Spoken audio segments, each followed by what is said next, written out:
Some military aviation enthusiasts admire the J-22 Orao for its purposeful design and unique Cold War aesthetics.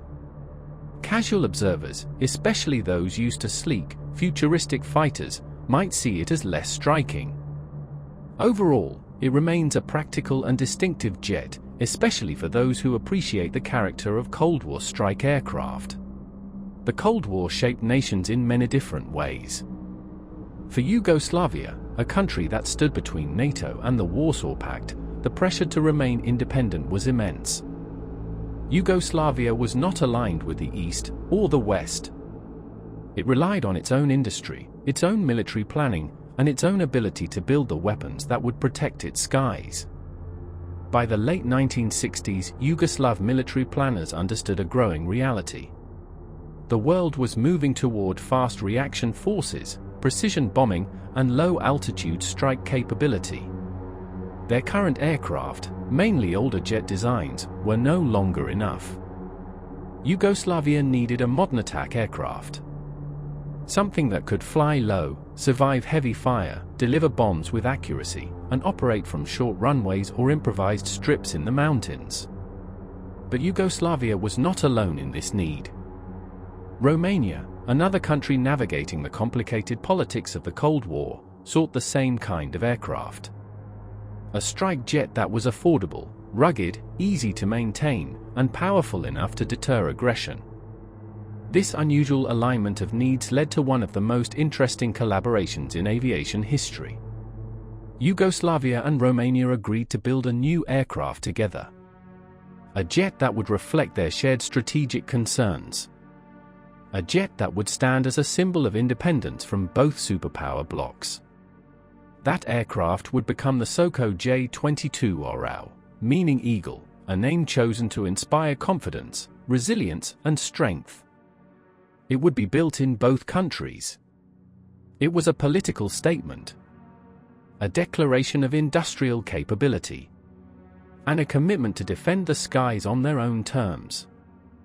The design of the Orao reflected the brutal thinking of Cold War ground attack doctrine. It was never meant to be elegant. It was never meant to break altitude records or win dogfights. Instead, it was designed to survive. And that meant building an aircraft that was tough, simple, and brutally functional. The J-22 Orao was built around a few key requirements. It needed to take off from short and rough airstrips. It needed to fly very low to avoid radar. It needed to withstand gunfire from small and medium caliber weapons. And it needed to carry bombs, rockets, cannons, and potentially guided munitions. The result was a jet with high-mounted swept wings and twin engines for reliability, strong landing gear for rough field operations, and a simple and rugged airframe. The cockpit layout designed for low-altitude visibility and unmatched situational awareness. Early prototypes were powered by Rolls-Royce Viper turbojets, a proven yet unremarkable engine. They offered only modest thrust, but were reliable and easy to maintain, something vital for an aircraft expected to operate from hidden or improvised bases.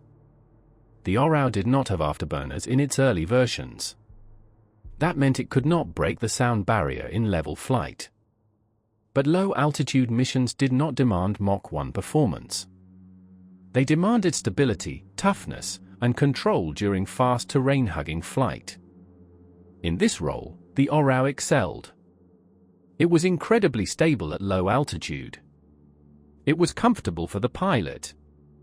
And with its twin engines, it could survive an engine failure and still return home.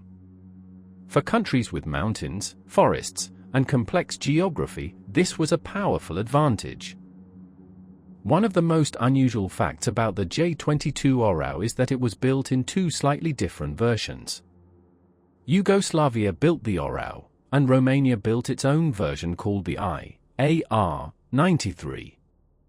Both were based on the same plans, but each nation modified the jet slightly to meet local needs, available technology, and manufacturing capacity. Yugoslavia focused on strike capability, weapons integration, and survivability. Romania focused on ease of production, cost, and training.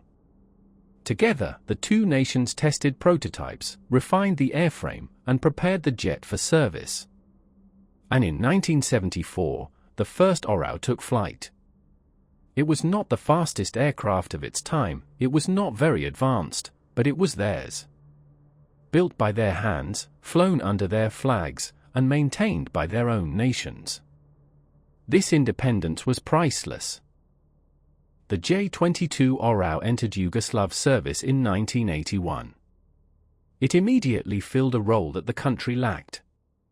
The Orao equipped several squadrons and rapidly became a favorite among pilots for its responsiveness and simplicity. Its visibility was excellent, takeoff and landing distances were short. Its much-loved rugged landing gear allowed it to use small airfields or highway strips, a critical part of Yugoslav defense planning. The aircraft would serve in attack roles, reconnaissance missions, close air support, interdiction, and in frontline patrols. Later versions received improved avionics, better navigation equipment, and eventually, upgraded engines. There was big plans to give the Orao an afterburner.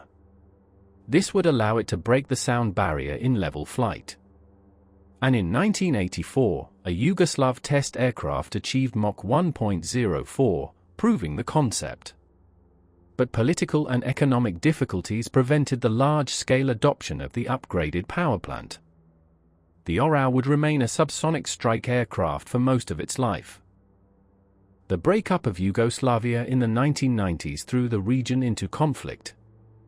The Orao was drawn into some of the most intense fighting in Europe since the Second World War. The aircraft flew hundreds of sorties, under extremely dangerous conditions, often in mountainous terrain filled with anti-aircraft guns while being peppered by small arms fire and heat-seeking missiles. Its rugged design and twin engines proved its value. Several aircraft returned to base even after heavy damage. But the wars also took a toll. The fractured political landscape meant lack of spare parts, logistical difficulties, and limited support. Still, the Orao persisted. It remained in service in Serbia long after many other Cold War jets were retired across Europe. How did the Orao compare to the other jets? Both the Jaguar and the Orao shared a similar design philosophy. Both were built for low-altitude strike missions. Both had twin engines. Both relied on rugged construction, strong landing gear, and simple avionics. The Jaguar was faster in level flight due to stronger afterburning engines. But the Orao was easier to maintain and more suited to short improvised airstrips. The closest American analog to the Orao is the F-5 Tiger II. Both were light, fast, twin-engine strike fighters designed to be affordable, reliable, and easy to maintain. The F-5 was a little faster, while the Orao carried a heavier strike load, but both jets shared the same philosophy. Build a simple aircraft that works, and one that could be supported without vast budgets. The Su-25 and the Orao served similar roles. Both were built to attack ground targets under heavy fire. Both were extremely rugged. Both could take damage and keep flying. The Su-25 carried heavier weapons and more armor. The Orao was lighter, cheaper, and more flexible for nations with limited budgets. The AMX is perhaps the closest comparison. Both the AMX and the Orao were lightweight strike fighters built by smaller nations, both focused on simplicity and multi-role use, both were economical and easy to maintain. Although the AMX had better avionics and more modern systems, the Orao was tougher and optimized for rough field operations. In all cases, the Orao was not the fastest or the most heavily armed. But it was one of the most adaptable, one of the easiest to repair, and one of the most suited to countries expecting to fight close to home. When the Yugoslav and Romanian engineers built the Orao, they were not trying to compete with the superpowers. They were not trying to create a jet that would dominate the world's skies.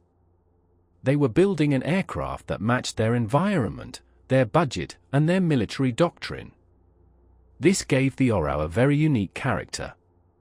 Even today, the J-22 Orao remains in service with the Serbian Air Force. It has undergone upgrades, it continues to train pilots, and it still performs ground attack and reconnaissance missions. For a jet designed in the 1970s, this is a remarkable achievement. It speaks to the durability of the design and the quality of the engineering behind the aircraft. The Soko J-22 Orao may not be famous, but it is respected. It is reliable, and it is one of the most interesting examples of Cold War aircraft design shaped by necessity, geography, and national pride. It remains the Iron Bird of the Balkans, a jet built not to impress, but to endure. Thanks for being with us on our look at the Soko J-22 Orao. If you enjoyed the video, make sure to like and subscribe for more stories of iconic aircraft from history. Your support really helps us bring these jets to life.